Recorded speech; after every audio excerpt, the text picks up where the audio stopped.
อ๋อเอาละดอกอ๋อเสียงเบ็ดครับเนอเสียงเบ็ดปากกดดอกคิดขึ้นมาคิดเอาเนี่ยอ๋อ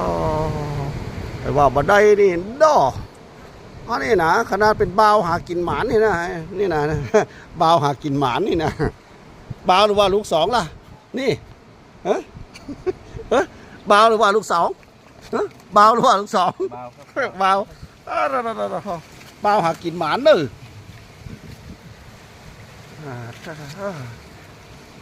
นี่นะโอ้ครับดูปลากดเอายอมการละ อันนี้บาจีเบานะนี่ พอเบ็ดนะครับเนอะนี่แหละโอ้น้ำแห้งเนาะแห้งลงละนี่นะน้ำแห้งนะครับเนอะพอดอกแต่ละคนดอกเอ้าปากกดเอาน้ำแข็งใส่เนาะจะมันจังเปิดอย่างนี้นะดอกโอ้ดอกโอ้ถ้ามันมีขอเนอะนี่นะ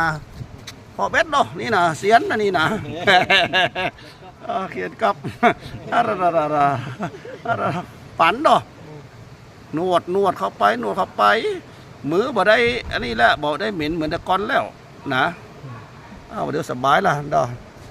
นี่แหละเลือกเขาได้ก่อนนี่ได้ก่อนมาแล้วครับเนอะพอเนาะพอเนอะเอาละครับดอกนี่มาละอย่างก็เล่นจิ้มจ้าเนี่ยเนาะตะลุ่นได้ละดีตรงเตงเนี่ยเอาละดอกเอา